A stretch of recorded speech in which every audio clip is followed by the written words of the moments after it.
Assalamualaikum warahmatullahi wabarakatuh.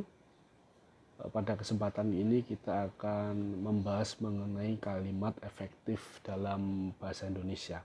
Seperti yang sudah kalian pelajari dan kalian pahami, pada pertemuan yang lalu kita membahas mengenai kata beribuan, kata depan, dan sekarang setelah kita berbicara mengenai kata, kita akan membahas mengenai kalimat efektif dalam bahasa Indonesia. Selanjutnya kita akan membahas mengenai paragraf, sehingga materi persiapan menulis ini cukup dan kalian sudah bisa mengerjakan konsep tulisan kalian berkaitan dengan proposal pada bidang ilmu kalian sebagai tugas akhir yang akan kita kerjakan bersama-sama mulai setelah ujian tengah semester nanti hingga ujian semester. Nah, pertama mengenai penjelasan umum, kalimat efektif adalah kalimat yang dapat menyampaikan informasi dengan jelas ya. Jadi yang pertama bahwasanya kalimat itu harus dapat menyampaikan informasi dengan jelas ya. Panjang pendek kalimat itu penting untuk dipahami. Saya seringkali menyampaikan bahwasanya kalimat yang baik tidak lebih dari 3 baris begitu ya. Jadi kalimat itu yang baik tidak terlalu panjang, tetapi apa yang kita sampaikan jelas, tidak membingungkan. Informasi yang disampaikan dalam kalimat itu jelas. Kalimat dikatakan efektif apabila dapat menyampaikan pesan, gagasan, perasaan, maupun pemberitahuan sesuai dengan maksud penulis. Artinya apa? Kalimat tidak hanya berkaitan dengan gagasan. Kalimat juga bisa berisi pesan, berisi perasaan, maupun pemberitahuan. Jadi kalimat ini berisi apapun sebenarnya yang ingin disampaikan oleh penulis. Kalimat yang baik memenuhi persyaratan pemakaian secara efektif dan efisien yang mengacu pada pemakaian bahasa yang baik dan benar. Seperti yang saya sampaikan tadi ya. Jadi berbicara itu atau penggunaan kalimat itu harus efektif dan efisien. Seringkas mungkin, tetapi apa yang disampaikan itu dapat tersampaikan dengan baik. Lalu mengacu pada pemakaian bahasa yang baik dan benar, artinya apa? Pada konteksnya. Kalau konteksnya ini konteks formal, ya harus efektif dan efisien sebagaimana dalam aturan formal. Tidak boleh disingkat, ya secukupnya. Sedangkan dalam konteks non formal, ya boleh saja misalnya disingkat, misalnya DMN, lalu dijawab OTW. Tidak masalah dalam konteks non formal ya, tetapi dalam konteks formal ya harus sebagaimana konsep baik dan benar yang efektif dan efisien. Lalu susunan kata yang tidak teratur dan berbelit-belit, penggunaan kata yang tidak tepat makna apalagi ya, dan kesalahan ejaan dapat membuat kalimat tidak efektif. Iya jelas. Artinya seperti yang saya sampaikan, kalimat yang kita buat harus seefektif dan seefisien mungkin, tidak berbelit-belit. Bahkan baris itu dibatasi, satu paragraf kira-kira terdiri dari 3-4 kalimat, lalu masing-masing kalimat ini tidak lebih dari 3 baris. Nah, seringkali kita menemui sebuah kalimat itu panjang sekali, itu tidak efektif dan seringkali akan menghadirkan kebingungan ya, maksudnya informasi yang disampaikan tidak jelas. Nah, secara prinsip kalimat minimal terdiri dari subjek dan predikat ya. Jadi hanya itu sebenarnya minimal. Lalu secara umum ya, struktur umum dalam bahasa Indonesia adalah subjek, predikat, objek, keterangan atau pelengkap. Tetapi secara kaidah sebenarnya subjek dan predikat pun sudah memenuhi dikatakan sebagai kalimat. Nah, kalimat yang tidak lengkap strukturnya dinamakan sebagai kalimat fragmentaris. Nah, seperti yang dapat kalian amati melalui slide ini, misalnya ada kalimat ira titik ya, itu kalimat fragmentaris. Lalu apakah ada kalimat dalam bentuk seperti itu? Ada, biasanya dalam konteks non ilmiah ya, biasanya sastra. Misalnya begini, kamu titik, kamu yang setiap malam selalu aku rindukan. Itu ada 2 kalimat di sana. Kalimat pertama, kamu titik, itu adalah kalimat fragmentaris. Tentu dalam konteks akademik ilmiah tidak bisa digunakan, tetapi dalam konteks yang lain bisa, dalam ranah sastra misalnya. Nah, selanjutnya contohnya misalnya ira belajar. Kalimat ini sebenarnya sudah memenuhi kaidah, tapi dalam konteks akademik mestinya kurang lengkap ya. Lalu ira belajar bahasa Indonesia, nah ini sudah lengkap, sudah memenuhi kaidah karena minimal terdiri dari subjek dan predikat, bahkan ini sudah ada objek di sana, dan sudah lengkap. Ira belajar bahasa Indonesia di kampus. Nah, ini sudah ada subjek, predikat, objek, dan keterangan tempat. Ini lebih lengkap lagi. Nah, artinya ada beberapa contoh model kalimat yang perlu dipahami. Dan tentu dalam konteks akademik maka kita sebisa mungkin menggunakan kalimat yang efektif dan efisien, lengkap, memenuhi kaidah, dan dapat menyampaikan apa yang kita sampaikan secara maksimal atau dengan baik. Nah, selanjutnya yang perlu saya sampaikan adalah adanya contoh pola kesalahan umum dalam penulisan dan perbaikannya. Ini tentu dalam konteks bahasa Indonesia ya. Yang pertama adalah pola kesalahan umum meliputi penggunaan dua kata yang sama artinya dalam sebuah kalimat. Nah, meskipun saya meyakini bahwa di kelas kalian tidak ada yang melakukan kesalahan seperti ini, tapi di luar sana tentu masih banyak ya, masih banyak orang yang melakukan kesalahan setipe dengan contoh ini. Misalnya, sejak dari SD anak itu yatim piatu. Nah, ini tidak efektif karena menggunakan dua kata yang sama artinya dalam sebuah kalimat, yaitu sejak dan dari. Maka cukup dipilih salah satu saja, sejak saja atau dari SD. Maka mungkin contoh yang bisa saya berikan adalah sejak SD anak itu yatim piatu. Nah, pada era zaman modern teknologi berkembang pesat. Nah, zaman dan era ini artinya sama, maka cukup dipilih salah satunya saja. Pada zaman modern teknologi berkembang pesat atau pada era modern teknologi berkembang pesat. Berbuat baik kepada orang lain adalah merupakan tindakan terpuji. Ini sama ya, adalah dan merupakan memiliki arti yang sama, maka cukup dipilih salah satu saja. Berbuat baik kepada orang lain adalah atau merupakan tindakan terpuji. Nah, ini salah satu contoh pola kesalahan umum dalam penulisan bahasa Indonesia, dan saya berikan contoh mengenai perbaikannya. Nah, pola kesalahan selanjutnya adalah penggunaan kata berlebih yang mengganggu struktur kalimat. Misalnya contoh yang saya buat adalah, menurut berita yang saya dengar mengabarkan bahwa kurikulum akan segera diubah. Nah, dapat disederhanakan menjadi berita yang saya dengar mengabarkan bahwa kurikulum akan segera diubah.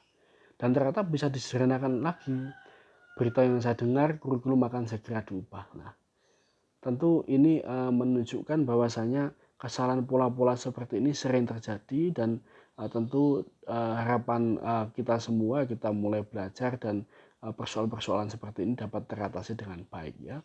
Kepada yang bersalah harus dijatuhi hukuman setimpal. Nah, dapat dihilangkan yang mengganggu struktur dengan disederhanakan, yang bersalah harus dijatuhi hukuman setimpal. Lalu pola ketiga adalah penggunaan imbuhan yang kacau. Yang meminjam buku di perpustakaan harap dikembalikan. Ini menghadirkan kebingungan atau ambigu kalimat ini.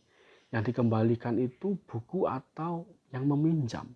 Tentu dalam konteks pragmatik ya, atau pemahaman kita selama ini kita paham bahwasanya tentu yang dikembalikan adalah buku ya, tetapi dalam konteks struktural atau dalam konteks kalimat tersebut, maka kalau diamati yang dikembalikan adalah yang meminjam atau orangnya, maka dapat diubah sehingga lebih efektif, lebih efisien, menghilangkan unsur kacau di dalam kalimat itu, dapat diubah menjadi bagi yang meminjam buku di perpustakaan harap mengembalikan. Lalu ada juga misalnya dalam pelajaran BI diajarkan juga teori apresiasi puisi, maka cukup dengan pelajaran BI mengajarkan juga teori apresiasi puisi. Nah, ini ada 3 pola kesalahan atau pola yang seringkali membuat kalimat tidak efektif ya. Yang pertama, menggunakan dua kata yang artinya sama dalam sebuah kalimat, lalu kata yang berlebih yang mengganggu struktur kalimat, dan penggunaan imbuhan yang kacau. Lalu selanjutnya penjelasan mengenai transformasi kalimat. Transformasi kalimat ini sebenarnya lebih pada strategi kita dalam menulis ya, baik ketika kita akan menyampaikan informasi agar informasi kita dapat tersampaikan dengan jelas. Berikut juga dengan bagaimana cara kita menguatkan argumentasi.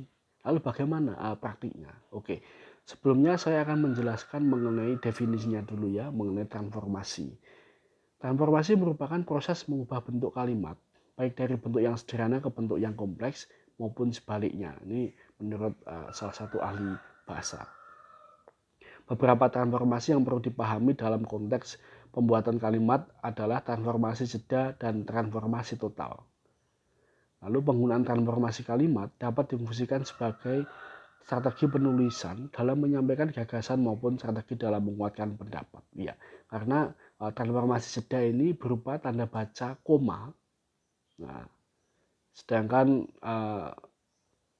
transformasi total ini bisa misalnya dalam bentuk ini satu sisi akan mengafirmasi, satu sisi akan menegasikan. Itu ada contohnya, ya.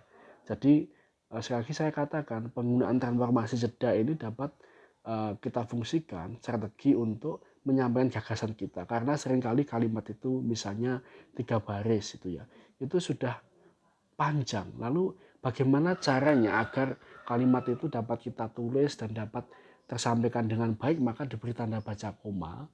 Yang pertama, koma itu tentu berkaitan dengan pada posisi mana harus memberi jeda dan pada poin-poin apa yang perlu didefinisikan di sana sehingga tanda baca koma itu diperlukan.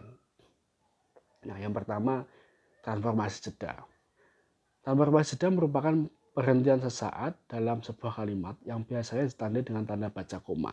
Selain yang saya sampaikan tadi berkaitan dengan transformasi jeda, perlu dipahami bahwasanya transformasi jeda, yaitu peletakan tanda baca koma ini akan berdampak terhadap bagaimana cara orang akan membaca tulisan tersebut dan akan berdampak terhadap makna apa yang tersampaikan dari kalimat tersebut. Nah, ada 4 contoh di bawahnya yang bersumber dari satu kalimat ya, dapat kalian amati bersama. Pertama adalah Ibu Ruminah seorang guru. Nah, dengan tanpa transformasi jeda dan ditulis sebagaimana contoh yang ada, maka informasi yang tersampaikan apa? Informasi yang tersampaikan adalah seorang ibu yang bernama Ruminah merupakan seorang guru. Nah, contoh kedua, ibu-ibu Ruminah seorang guru. Nah, cara membacanya begitu.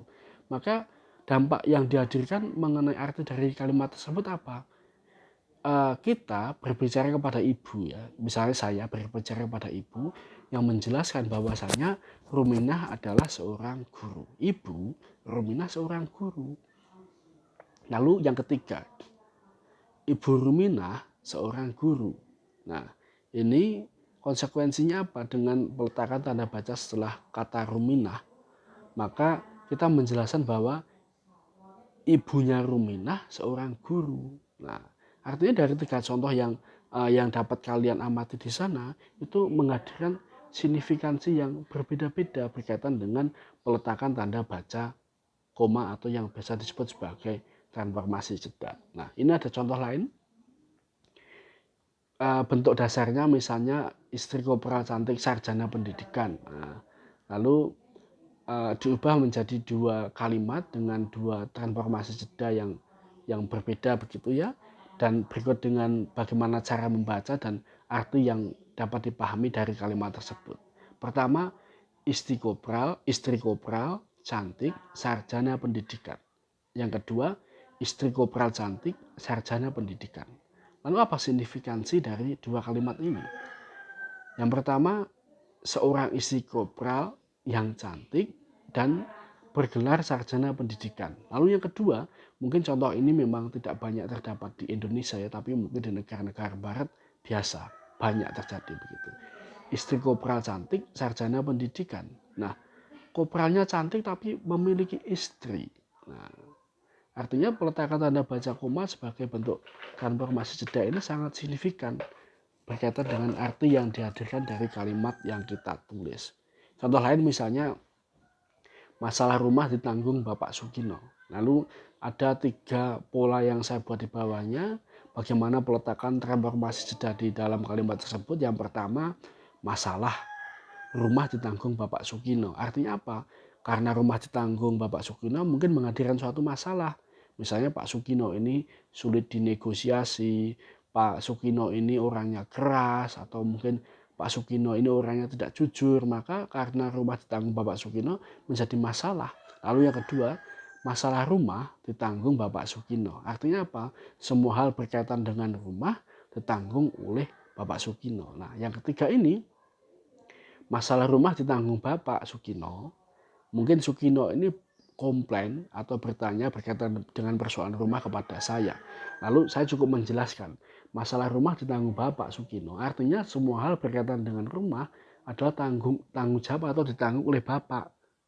Nah, dari beberapa contoh ini saya kira dapat dipahami bagaimana hal yang sangat sederhana, yaitu peletakan tanda baca koma sebagai bentuk transformasi jeda, itu memiliki signifikansi yang luar biasa dalam hal bagaimana arti dari sebuah kalimat tersampaikan. Nah, selanjutnya transformasi total.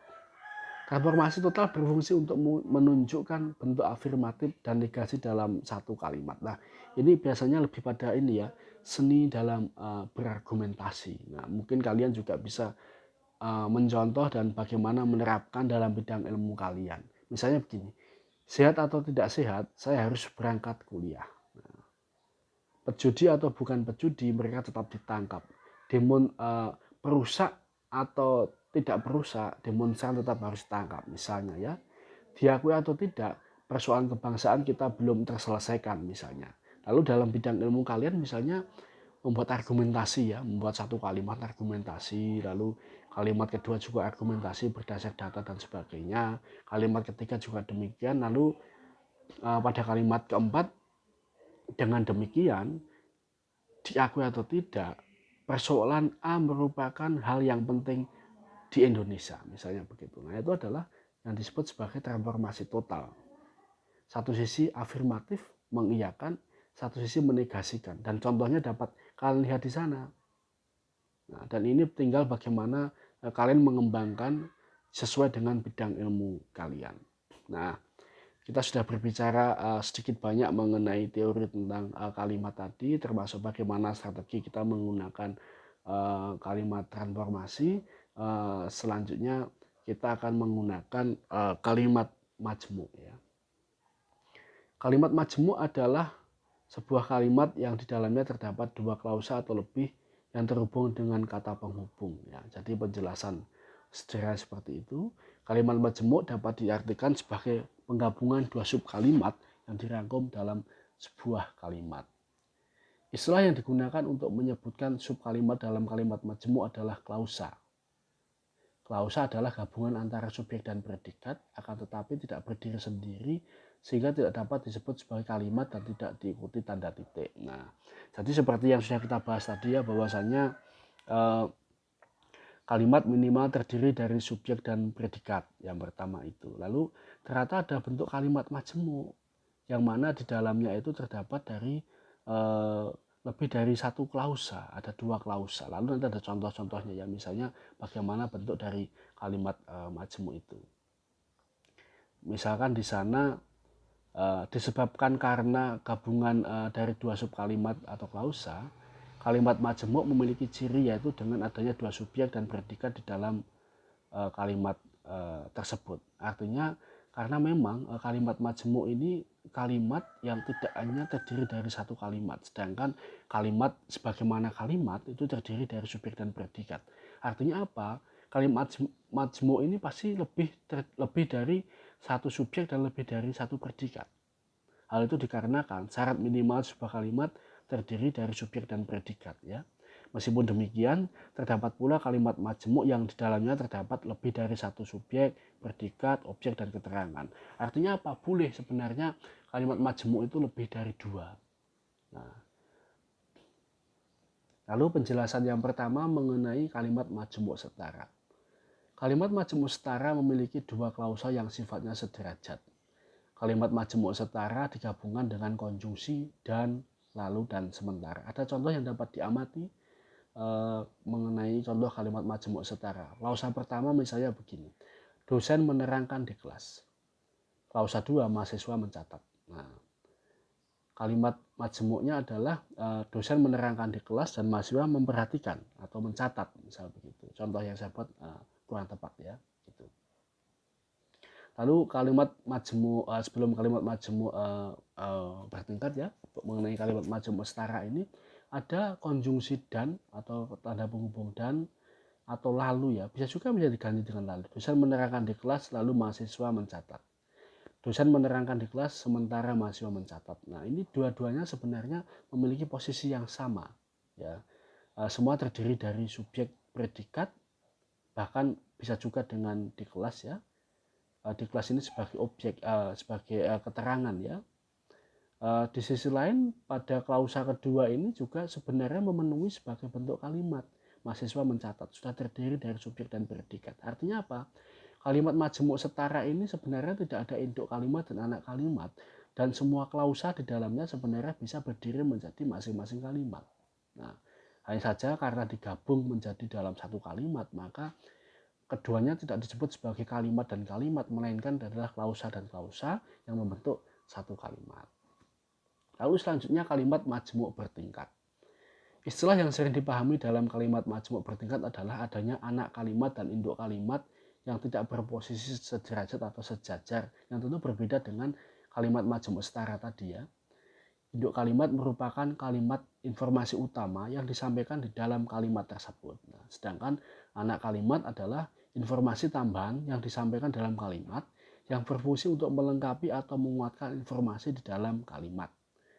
Klausa utama atau induk kalimat dapat berdiri sendiri sebagai kalimat. Nah, ini berbeda dengan tadi, ya, dengan kalimat majemuk setara. Mengapa? Karena klausa kedua atau anak kalimat tidak dapat berdiri sendiri sebagai kalimat. Mengapa? Nah, ini penjelasannya. Ada satu contoh kalimat yang dapat kalian amati, ya. Misalnya klausa pertama, Sony tidak berangkat kuliah. Lalu klausa kedua, ya, mohon maaf itu saya salah menulis. Klausa keduanya adalah bangunnya kesiangan. Nah, lalu bagaimana bentuk kalimat majemuk bertingkatnya? Sony tidak berangkat kuliah pagi ini. Pagi ini juga saya salah menulis, ya.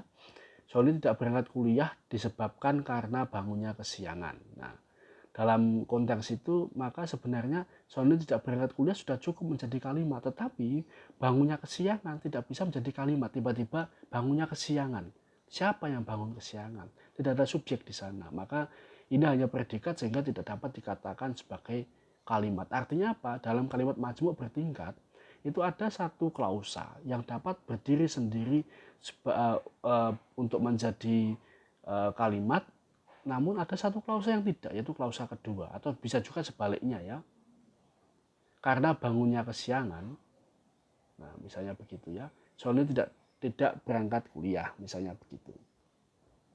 Artinya sebenarnya ketika saya menuliskan pagi ini dalam konteks kalimat tersebut, contoh tersebut tidak mempengaruhi apa-apa. Bisa juga Sony tidak berangkat kuliah pagi ini disebabkan karena bangunnya kesiangan. Tidak ada masalah di sana, ya. Hanya mungkin tidak sesuai dengan contoh yang saya buat pada bagian klausa 1 dan klausa 2. Nah, penjelasannya bagaimana?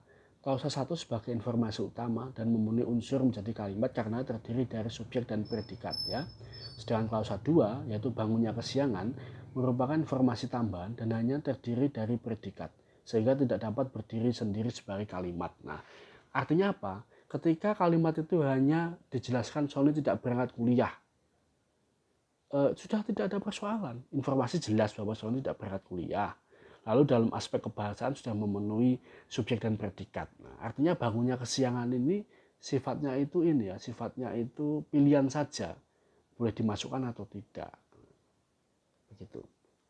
Lalu saya selanjutnya memberikan tugas kepada kalian mengenai membuat kalimat majemuk, ya, tapi cukup dengan majemuk majemuk setara dan kalimat majemuk bertingkat saja.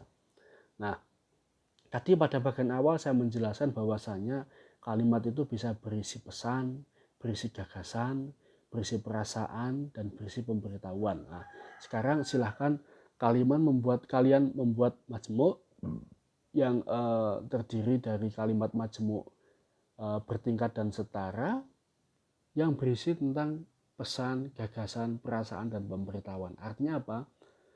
Dua kalimat, boleh kalimat pesan maupun gagasan misalnya, yaitu merupakan bentuk kalimat majemuk, lalu perasaan dan pemberitahuan dalam bentuk kalimat setara. Itu bebas, kalian pilih yang mana. Artinya dari 4 model kalimat ini silahkan 2 diantaranya dibuat dalam bentuk kalimat majemuk bertingkat dan 2 diantaranya dibuat dalam bentuk kalimat majemuk setara. Oke, saya kira demikian yang dapat saya sampaikan melalui presentasi ini. Mohon maaf apabila ada beberapa kesalahan yang saya sampaikan tadi, tapi saya kira penjelasan saya sudah cukup ya, cukup bisa dipahami. Selanjutnya bisa kita diskusikan di grup. Sekian dari saya, terima kasih. Wassalamualaikum warahmatullahi wabarakatuh.